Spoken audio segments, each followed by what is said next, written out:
Daddy, look at Mommy! The black beggar was just like her. And the millionaire fainted. Daddy, that lady over there looks just like Mommy, shouted the 2-year-old boy, pulling hard on his father's suit sleeve. John Carter, CEO of one of Seattle's largest technology companies, was leaving a 5-star restaurant when his world fell apart. His breath caught, her laughter echoing in his mind. The woman sitting on the sidewalk, in torn clothes and holding a card asking for help, had the exact same face as Sarah, his wife who died of cancer 6 months ago. She wasn't similar. She was identical. John felt his legs buckle. His heart raced as if it would explode in his chest. The pain of loss sliced through him anew. How on earth could a beggar have the exact same face as the woman he loved more than anything in this world? Impossible, he whispered, grabbing his son Tommy's hand. His eyes couldn't look away from the woman who was slowly rummaging through a plastic bag, completely oblivious to the shock she was causing just a few feet away. Lila Thompson, 34, never imagined that one day someone would look at her with such amazement. At 15, she ran away from her last abusive foster home. Her fingers trembled, haunted by years of being unseen. Since then, the streets of Seattle had been her only family. 20 years of surviving as invisible, being pushed around, ignored, treated like human trash by people who didn't even see her as a person. But at that moment, something was different. A white man in an expensive suit stared at her as if he had seen a ghost. Her heart pounded, fear mixing with faint hope. Next to him, a little blond boy pointed at her with wide eyes. "Sir, are you okay?" asked the restaurant security guard, noticing John standing like a statue in the middle of the busy sidewalk. John shook his head, trying to snap back to reality. It was impossible. Sarah had always said she was an only child. Her parents had confirmed it at the funeral. Doubt gnawed, whispering of hidden secrets. She had no sisters, let alone a twin sister living on the streets.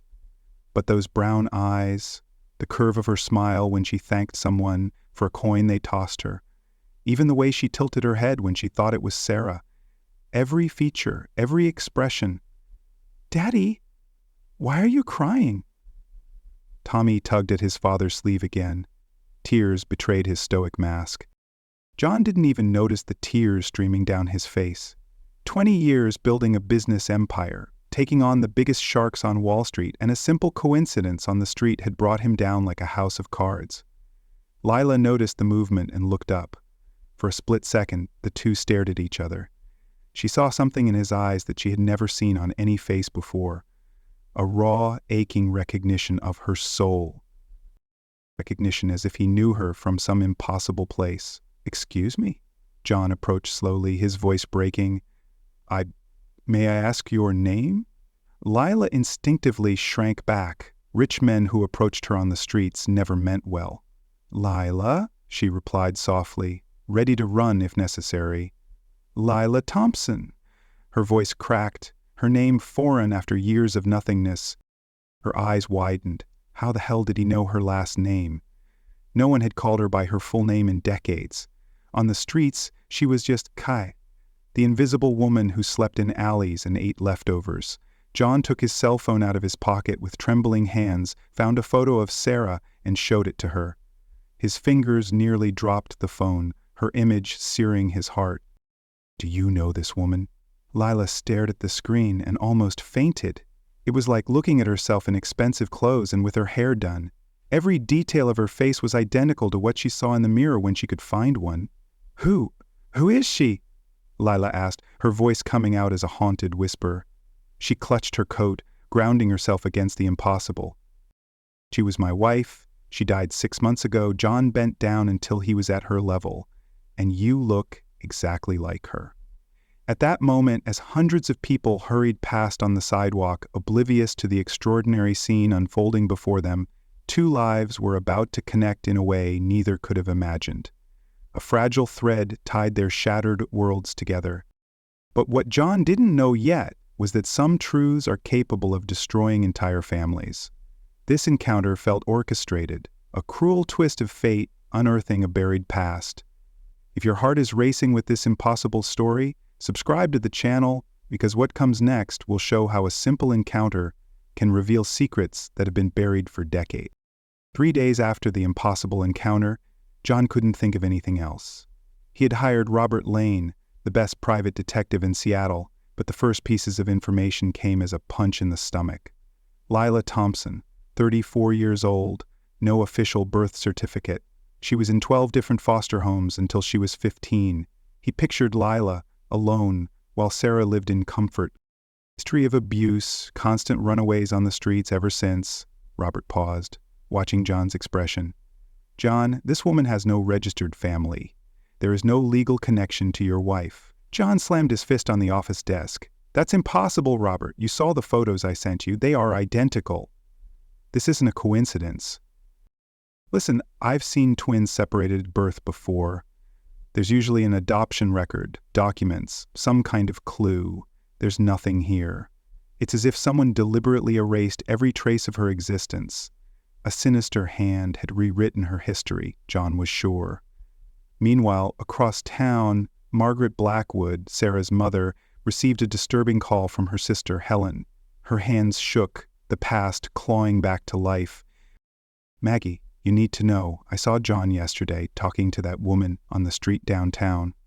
The one who looks like you know who, Helen whispered into the phone. What if he finds out what we did 34 years ago? Margaret closed her eyes. At 71, she thought the secret was buried forever. Helen, we promised never to talk about it again. Fear bled through her sharp voice. Sarah never knew and John must never find out. But what if she remembers? What if someone finds the documents we couldn't destroy? Margaret felt a chill run down her spine. What documents? You said you burned everything. I kept a copy of the original certificate. I was afraid I might need it later. It's been in my safe for 34 years. Helen's betrayal sank like a stone in her chest. Are you crazy? Go get it now and destroy it immediately. Margaret calculated how to silence this threat. While the two women were plotting, John had taken a step they hadn't expected. He took Lila to get a DNA test, offering her $500, 0 cents, just to agree to find out if she had any living relatives. Why are you doing this? Lila asked at the lab, still suspicious but touched by John's genuine kindness. Hope flickered, despite her distrust.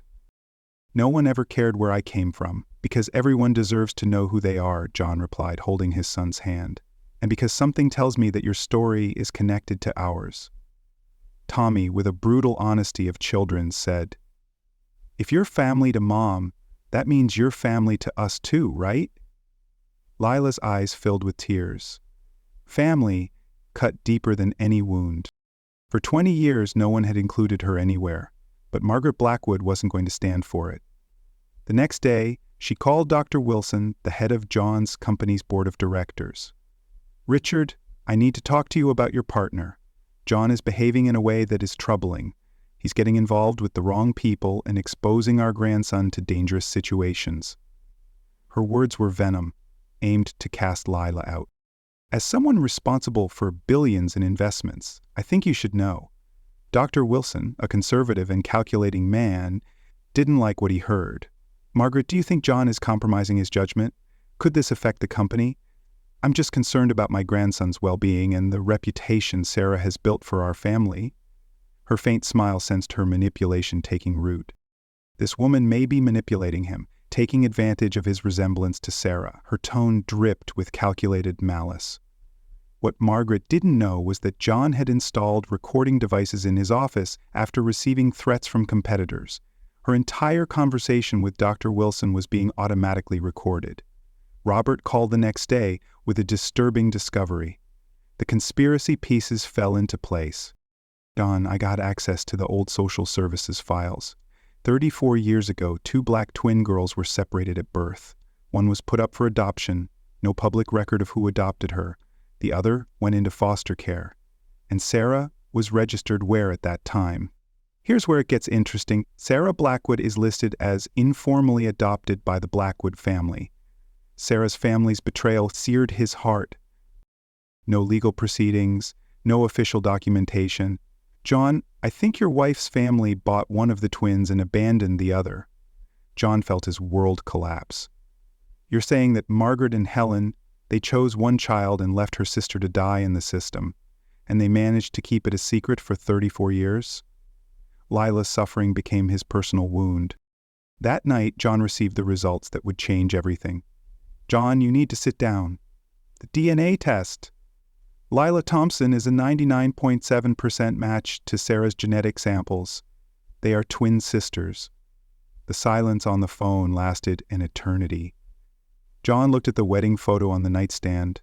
Sarah was smiling radiantly next to her mother and Aunt Helen. He traced her face, love and betrayal twisting inside. The three women had kept a secret that destroyed one life and almost cost another. "Robert, I need you to find everything, every document, every payment, every trace of this transaction.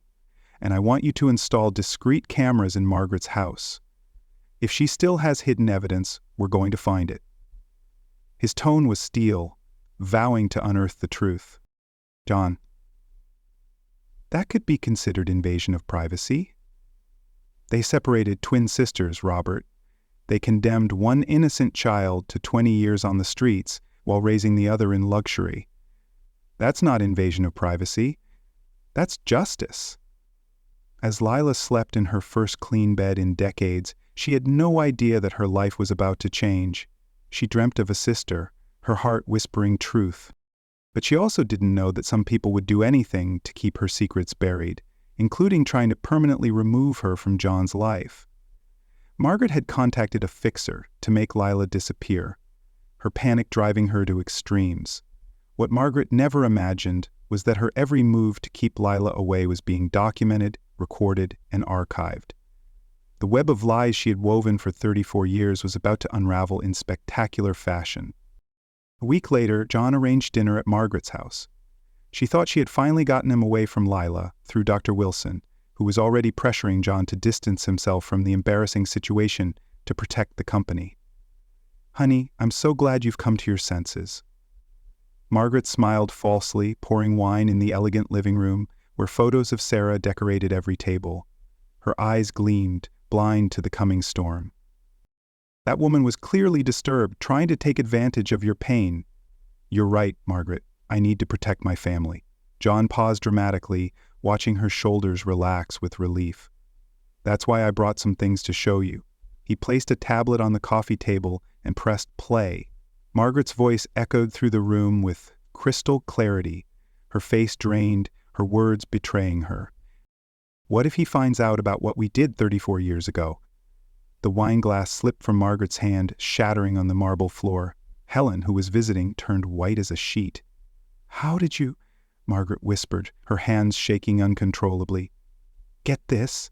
Recorders in my office picked up not just one, but 4 conversations of you plotting against Lila." His eyes burned with righteous fury. John slid his finger across the screen methodically. "But wait, there's more." He played another recording. Helen's voice saying, "I kept a copy of the original certificate. It's been in my safe for 34 years. Helen stood up abruptly, knocking over her chair. "Margaret, you said he'd never find out. Robert didn't just find the payment records." John's voice cut like a blade. "Margaret, he found all the documents you hid." John opened a folder, scattering papers across the table. $10,000, 0 cents up front to the orphanage director.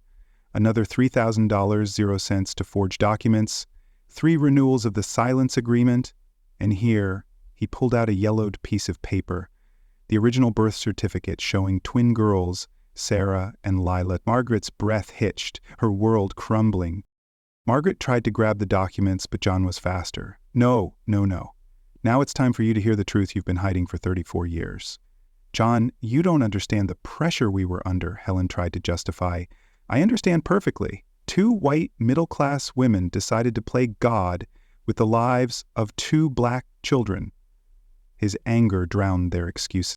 "You chose which one deserved privilege and which one deserved to die on the streets." At that moment, the doorbell rang.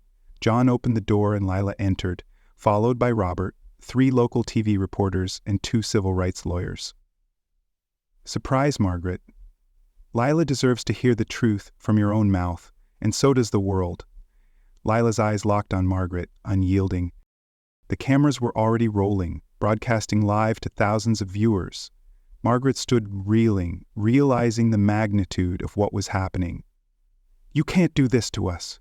We raised Sarah with love. We gave her a good life." Love. Lila spoke for the first time, her voice cutting through the air like a sharp blade. Her words carried a lifetime of pain. "You call it love? To buy a child like an object? To condemn her sister to live like an animal for 20 years? Her voice trembled with suppressed rage. The lead reporter approached with her microphone. "Mrs. Blackwood, our viewers would like to know, how do you justify separating twin sisters and condemning one of them to a life of misery?" Margaret looked desperately at the cameras, realizing that her decades-long reputation was being destroyed live on television. We were going to get her back when our situation improved.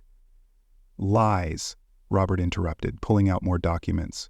"You renewed the non-disclosure agreement 3 times in 1995, 2001, and 2007. You paid a total of $30,000, 0 cents over the years to ensure that Lila was never found. Even when she ran away at age 15 and was living on the streets," he held up a faded, damning receipt. Helen collapsed on the sofa, crying hysterically. "Margaret, I told you to stop. I told you it was too cruel, but you were afraid she would show up and ruin our life." "Shut up, Helen!" Margaret screamed, completely losing the composure she had maintained for 71 years. John turned to the cameras. "I want everyone to see who Margaret Blackwood really is." His voice was steady, his eyes blazing. "A woman who bought one child, abandoned another, and paid for decades to keep this crime a secret." Lila approached Margaret, her dignity unshaken even after so much humiliation. "While Sarah grew up in mansions, attended private schools, and had everything she wanted, I slept in alleys, scavenged for food in the trash, and was beaten for existing. And you knew. You always knew." Her words struck like blows. Margaret tried one last desperate ploy. "Lila, we can talk in private. I can compensate you financially." "Compensate?" Lila laughed bitterly. "You think money can erase 20 years of hunger, of cold, of being treated like human trash? I don't want your dirty money. I want the world to know who you really are." Her defiance burned. A woman reborn. At that moment, John's phone rang. It was Dr. Wilson. John answered on speakerphone so everyone could hear. "John, I just watched the live broadcast. The company wants to officially state that Margaret Blackwood is permanently banned from any involvement in the Carter family business. Her attempts at manipulation have been uncovered and documented." The room fell silent, her fate sealed. "You have our full support." Margaret's face turned gray.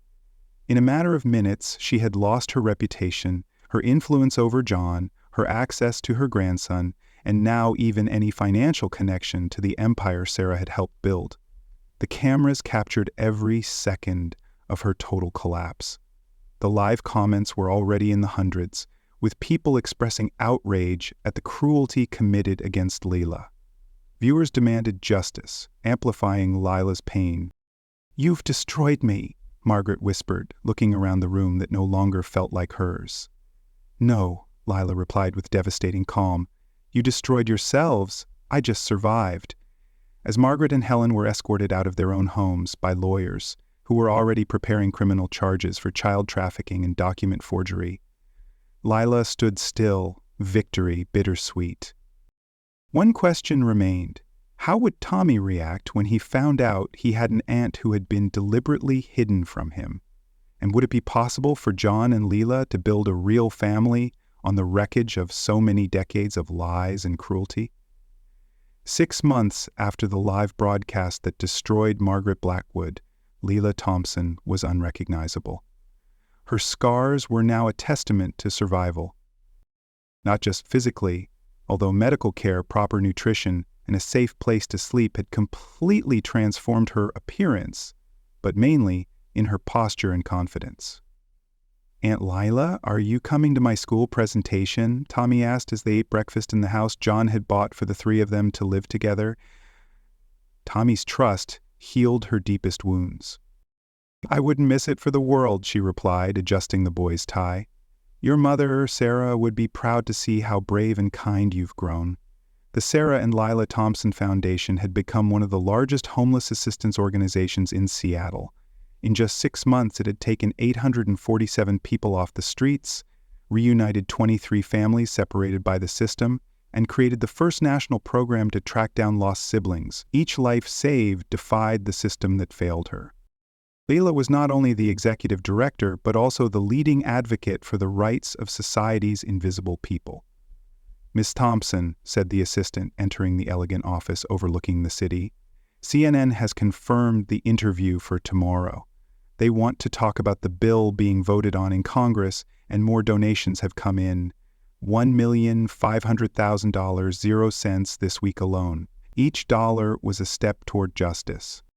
The Lila's Law bill, which required adoption agencies to keep permanent, accessible records of separated siblings, had gained the support of 43 senators after her story went viral internationally.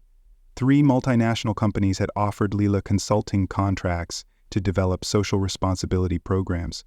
Her once silenced voice now shaped laws. Forbes included her in its 40 Under 40 list as the most influential activist of the year. Universities from Harvard to Oxford invited her to speak on resilience and social transformation. Meanwhile, Margaret Blackwood faced her 3rd criminal hearing at the Washington State Penitentiary. The scandal had completely destroyed her life. Her name became a byword for cruelty. Friends of decades had turned away. Her church had expelled her. Her house had been auctioned off to pay fines, and even Helen had moved to another state, changed her name, and denied any relationship. Margaret Blackwood, said the judge, "In addition to the 5 years in prison already sentenced, you have been found guilty of new crimes uncovered during the investigation: tax evasion, money laundering, and racketeering." The gavel fell, sealing her downfall. The new sentence is 15 additional years without the possibility of parole. The journalists crowding the courtroom recorded every second of her final downfall. Margaret, now gray-haired and haggard, bore little resemblance to the powerful woman who had controlled destinies for decades. In the front row, John and Lila watched in silence. They clasped hands, shielding Tommy from her poison. There was no joy in revenge, only the quiet satisfaction of seeing justice served after 34 years. "She looks so small now," Lila whispered to John. "Evil always seems smaller when it loses its power to cause harm," he replied. That night, the 3 of them had dinner together, as they did religiously. Lila's laughter echoed Sarah's, knitting their family whole. Tommy excitedly recounted his history class where he had presented his project, Families Lost and Found. Inspired by his own family's story, Lila patiently helped with math homework, using methods she had learned in night classes she was taking to complete her education. John watched the scene, still amazed at how the greatest tragedy of their lives had turned into the greatest miracle. Sarah's spirit lived in Lila's resilience. "Dad," Tommy said suddenly, stopping mid-bite, "can I call Aunt Lila my second mom?" Lila felt her eyes fill with tears. After 34 years of believing she was unwanted and disposable, she finally had a family that chose her back. "Of course you can, sweetheart," she replied, hugging the boy who had become the son she never thought she would have. The embrace anchored her to a new future. A year later, Lila received Seattle's Heroine of the Year award at a nationally televised ceremony. In her speech, which would go viral with over 50 million views, she said Margaret Blackwood thought she could decide which child deserved love and which deserved abandonment. She believed that her wealth and privilege gave her the right to play God with human lives. She underestimated the fire in a soul forged by suffering, but what she didn't understand is that true love cannot be bought, controlled, or destroyed by prejudice. Today, I have a family that loves me not because they have to, but because they choose to love me for the person I have become, not for the person she tried to keep me from being. The audience rose to a standing ovation that lasted 4 minutes. Her words inspired millions to fight for the unseen. Margaret watched from prison on a small television in the cafeteria, finally realizing the magnitude not only of what she had lost, but of the human potential she had tried to waste. Tommy grew up knowing that family is built with daily choices of love, not just blood. John learned that sometimes we lose something precious to find something even more valuable. Lila turned pain into a revolution. And Lila discovered that being invisible for 20 years prepared her to use her voice even more powerfully when she was finally heard. The best revenge against those who try to erase us, Lila said in her last interview, is to shine so brightly that the whole world sees us. Margaret tried to condemn me to invisibility, but she ended up giving me the platform to help thousands of other invisible people be seen. Her smile radiated hope for the forgotten. She tried to break my soul, but she only showed me what she was truly made of. Today, 5 years later, Lila's story is studied in law schools as an example of how the system can fail, but also how the truth always finds a way to the light. Her foundation has transformed more than 15,000 lives. The bill named after her has been passed in 47 states.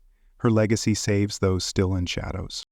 Margaret learned too late that trying to control the fate of innocent children is not only cruel, it's a guaranteed way to destroy your own soul.